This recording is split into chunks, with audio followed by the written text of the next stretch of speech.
What I'm explaining to you here is McGregor's finding. In his observation, he observed that a set of cowpea will continue to produce white flowers. And if you carry out self-pollination on them, they will remain true in that character, producing white flower.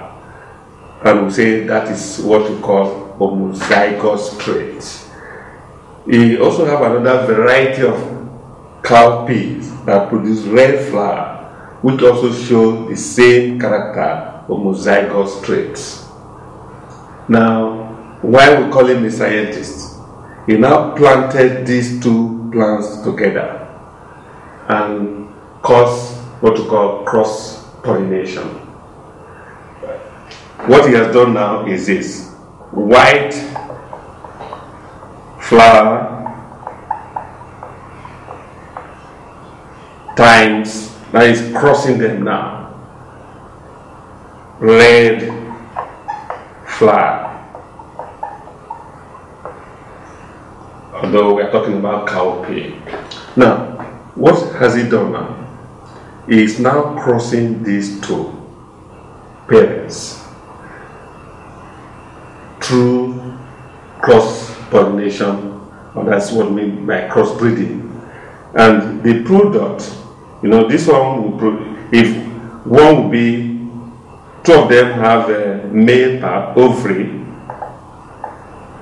and stamen, or the anther, and stamen has anther. This one has ovary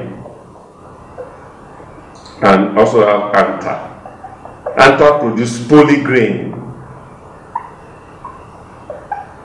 The polygrain of this one is used to fertilize the stigma of the ovary. The polygrain of this plant is used to fertilize the stigma of this ovary. Cross-pollination. Now, what is the product?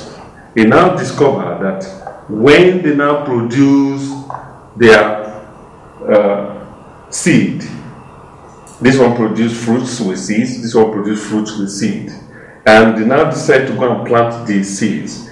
All of them, seeds from this plant and seeds from this plant, start producing, they all produce red flower. Red flowers. When you plant them, they germinate and start producing flowers. So there is now a confusion. What happened to the whiteness? Has it disappeared? Then the man still proved to be a scientist. He decided to plant this seed again.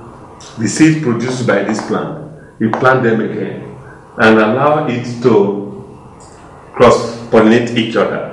And what he discovered is that when he now crossbreed this red to another red, he now discovered that they produce red and white.